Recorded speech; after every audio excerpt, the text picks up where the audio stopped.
Pour commencer, on présente généralement M. Benaïssa comme dramaturge, comédien, metteur en scène. Quand on lit des pièces comme Babur Harat, on y découvre la richesse de la tradition orale, le verbe. On mesure le poids de ce verbe et la finesse des images qui sculptent la pensée et les douleurs. On peut dire que le théâtre de Benaïssa se définit avant tout par le regard de ce poète chaoui sur la réalité algérienne. Azoul Mslkhair alaikum, bonsoir. D'abord, je suis très heureux de votre invitation et je suis très honoré de me retrouver au bout du monde parmi vous quand même, comme quoi l'exil, il est difficile d'être profondément exilé, quoi. Effectivement, ma réponse serait simple. Il n'y a pas, pour moi, de théâtre qui exprime la vraie tragédie du peuple sans l'utilisation de sa langue, d'abord. Donc la langue populaire est nécessaire. Mais il se trouve que cette langue a l'expérience de notre peuple, et notre peuple l'a ghalbali, c'est-à-dire que bon, il a les limites de son expérience. Et nous qui avons acquis un savoir à l'extérieur de l'espace culturel de nos parents, on est tenu, et notre devoir est de ramener cette connaissance et investir la culture populaire avec tout ce que nous avons acquis ailleurs. Donc il faut un travail sur la langue.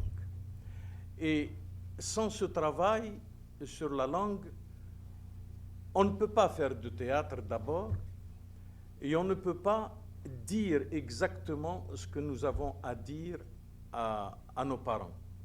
Pour vous donner un exemple de ce que je veux dire. Je me suis absenté comme ça, je me suis exilé comme tout le monde de chez moi, mais à l'époque c'était l'exil de l'adolescence. Et ma mère un jour, dans une discussion avec elle, elle me dit قالت لي ما عادش تحبنا ما عادش تحبني ما عادش تحب يمك دا رحت من الدار ما نعرفش راك ديري. Et j'ai eu cette réponse à ma mère. Je dis on t'a appris un amour qui est de cette qualité, qui est celui que tu me donnes et dont je suis heureux. Mais pour que moi je puisse continuer à t'aimer, j'ai besoin de cette liberté-là pour emmagasiner des choses que toi tu ne connais pas, mais qui vont te donner un amour beaucoup plus fort. Et j'essaierai d'être toujours digne de l'amour précédent. Ça veut dire qu'à un moment, moi je continuais à aimer ma mère, mais elle ne comprenait pas que je continuais à l'aimer. Et souvent le peuple est d'une manière générale, notre peuple, moi j'aime pas dire le peuple, je dis les miens. Les miens.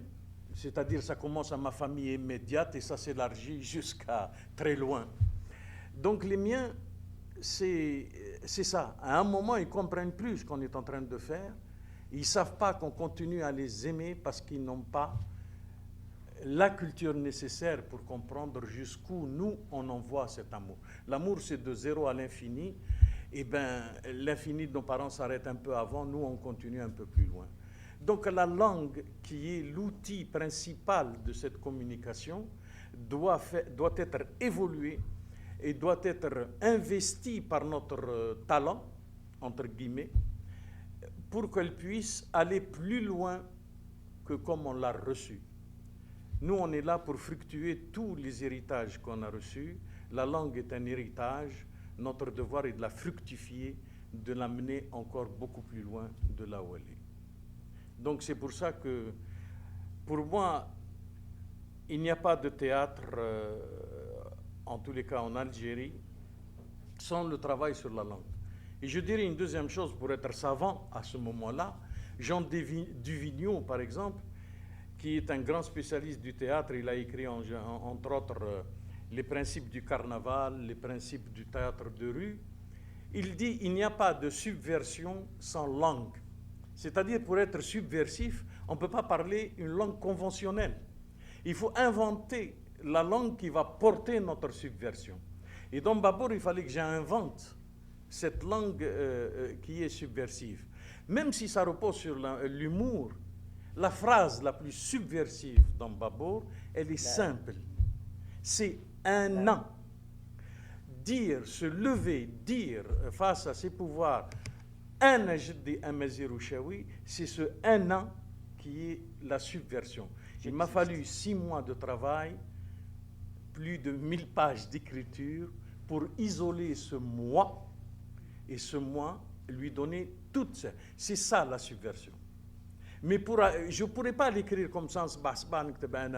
C'est un travail et ce moi devient évident. Ce un ajdi un Mazir Chaoui, ça devient évident, incontestable, indiscutable.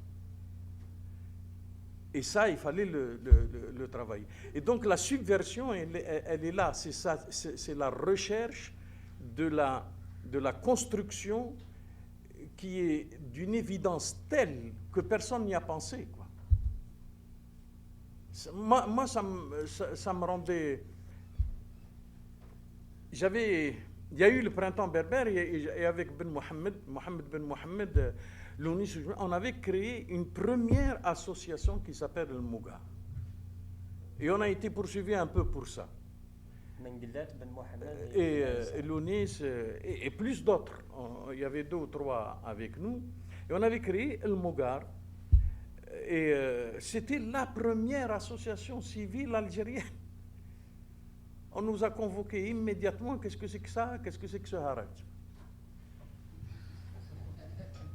Et alors que c'était évident. L'évidence était, qu'est-ce que c'est que ces histoires de printemps berbère, Khalout? On est ça. Et personne n'a osé le dire. C'est-à-dire que par notre silence souvent, ce qu'on appelait à l'époque pour se consoler l'autocensure, l'autocensure, je ne l'ai pas comprise. Donc, non, il n'y a pas d'autocensure, je suis ça. Et c'est à partir de là que l'idée est partie. Il y a ces points carrés qui disaient la patience est une longue... l'évidence est une longue patience. C'est-à-dire qu'en mathématiques, pour démontrer qu'une droite est droite, c'est 10 pages, quoi. Et en algèbre, c'est encore plus. Donc, parce qu'on doit démontrer l'évidence, on doit lui donner toute son évidence. C'est-à-dire sortir du subjectif au scientifique d'une manière évidente. Eh bien, pour revenir souvent à notre identité, on nous a obligés à ça. On nous a obligés à ça. Et nous étions leur obligés. Donc voilà, pour moi, le sens de la langue. Je vais employer un terme qui a été utilisé par Paulo Coelho, qui parlait souvent de la féminité de Dieu. La femme, la féminité de Dieu. La femme est la matrice du monde, et loin des clichés, c'est elle qui véhicule l'identité. La femme chaoui, vous venez juste de le citer, votre mère et votre grand-mère, avait forgé en vous ce regard lucide sur la réalité qui dépasse cette domination masculine. Oui, attends. Pour moi, la problématique féminine. La problématique féminine, il ne faut pas ni exagérer la victimisation, ni désapprécier les choses. Pourquoi? Moi, je me suis révolté contre cette idée que la femme dans la société, c'est elle qui va sauver, que Hadik. Pourquoi? Parce qu'on évite l'idée d'équilibre. Le problème est dans l'équilibre, il n'est pas ailleurs. C'est-à-dire que si l'homme n'avance pas dans sa vision de la femme, et que la femme elle-même n'avance pas dans la vision d'elle-même dans le rapport avec l'homme, on risque de se croiser dans des positions militantes qui sont aussi dangereuses. C'est-à-dire un excès de féminisme qui accélère ou qui aggrave l'excès de machisme. Le problème, c'est la recherche de cet équilibre. Et la recherche de l'équilibre, c'est ensemble qu'on doit le faire. On est contraint et on est obligé de se comprendre dans toute situation et d'essayer d'être juste et de rechercher cet équilibre. Il y a les lois sociales, c'est vrai. Un code de la famille comme le nôtre n'aide pas les choses. Un encouragement du machisme dans beaucoup de familles, par des mères d'ailleurs, qui sont aussi des femmes, tu vois. Il y a une intégration comme ça de la victimisation. Donc il faut travailler sur cet équilibre. Et il faut travailler sur cet équilibre. Pendant l'intégrisme, moi j'ai entendu en France, mais l'Algérie va être sauvée par ses femmes. Pivot l'a dit, beaucoup de gens, il a même fait une soirée Pivot, regroupement, toutes les... toutes les... C'est une fille? Bon.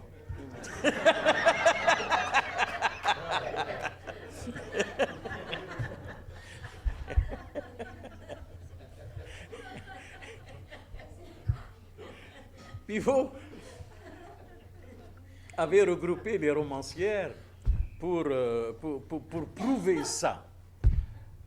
Même si c'est généreux, ça paraît idéologiquement généreux à l'égard de la femme et à l'égard de toutes ces romancières, mais en réalité c'est pernicieux par rapport à la société algérienne. Il aurait dû mettre face à face des auteurs masculins, des auteurs féminins, et on discute de la problématique. On dit où on est les uns par rapport aux autres. Et non pas privilégier les uns par rapport aux autres et idéologiquement aller encore humilier ce pays plus qu'il n'a été humilié.